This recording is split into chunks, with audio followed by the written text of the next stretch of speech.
Good morning dear students. बच्चों, मैं संध्या गुप्ता आज जिस पाठ को लेकर उपस्थित हूँ उसका शीर्षक है लिहासा की ओर, जिसके लेखक हैं राहुल संगतयान। इस पाठ में लेखक ने अपनी प्रथम यात्रा तिब्बत यात्रा का वर्णन किया है जो उन्होंने सन 1930 में नेपाल के रास्ते की थी।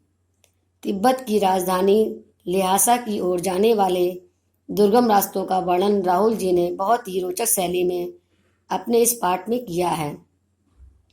इस यात्रा वृत्तांत से उस समय की तिब्बत समाज की जानकारी भी मिलती है। लेखक नेपाल से तिब्बत जाने वाले मुख्य मार्ग से ल्हासा जा रहा है। पहले भारत का व्यापार नेपाल और तिब्बत से इसी मार्ग के द्वारा होता था। चीनी पलटन इसी मार्ग में फौजी चौकियों और किलों में रहती थी। आज किसानों ने उसे अपना बसेरा बना लिया है। तिब्बत में यात्रियों को कठिनाइयों एवं सुविधाओं दोनों का ही सामना करना पड़ता था। यहाँ पर छुआछूत जात पात का भेदभाव नहीं था। कोई भी व्यक्ति आ जा सकता था। यहाँ पर चाय भी मिट्टी की टोटीदार बर्तन में लाकर दी जाती थी। यदि घर की महिलाएं बहू बेटियां चाय देती थीं तो ठीक है, अन्यथा चाय स्वयं ही बना सकते थे। किसी भी प्रकार की कोई रोक टोक नहीं थी। जब लेखक किले से निकला और थोंगला के अंतिम गांव में पहुंचा तो उनकी जान पहचान बौद्ध भिक्षुक सुमति से हुई। सुमति के जान पहचान के लोग वहां रहते थे। इस कारण लेखक को ठहरने के लिए अच्छी जगह मिल गई। लेखक और उनके साथी को ठांडा थोंगला पार करना था, जो कि अत्यंत कठिन रास्ता था। दोनों ओर दूर दूर तक कुछ भी नहीं था और ये 16-17 फुट की ऊंचाइयों पर स्थित था।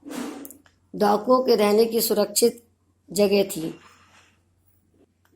बच्चों, थोंगला जो है डाकुओं के रहने की सुरक्षित जगह थी, अर्थात यहाँ डाकू जो है सुरक्षित रहते थे।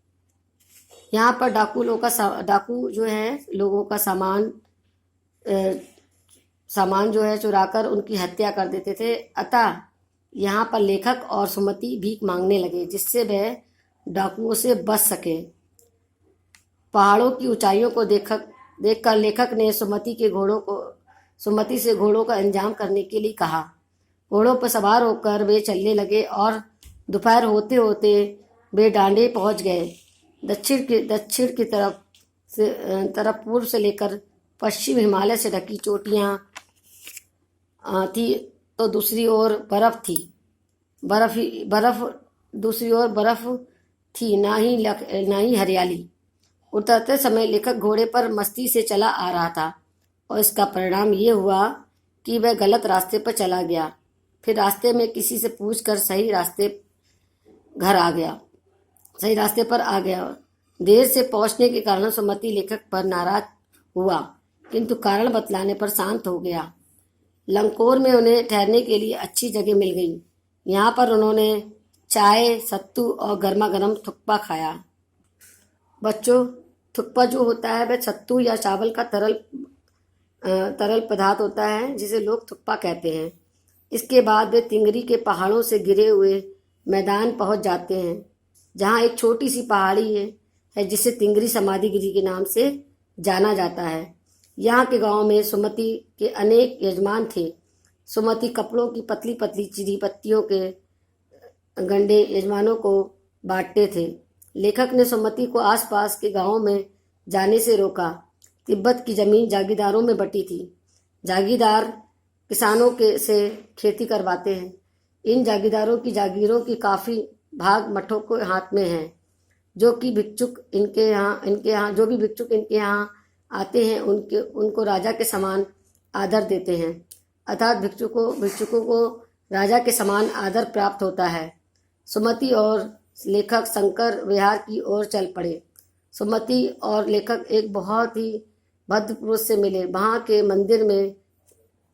मंदिर में बहुवचन की हस्तलिखित 103 पोथियां रखी थीं, जो लगभग 15-15 शेर से कम नहीं थीं। सुमति आसपास के यजमानों से मिलने चले गए और लेखक पोथियां पढ़ने में व्यस्त हो गए। अगले दिन भिक्षुक अगले दिन भिक्षुक नमसे से आज्ञा लेकर वहां से चल पड़े। Thank you.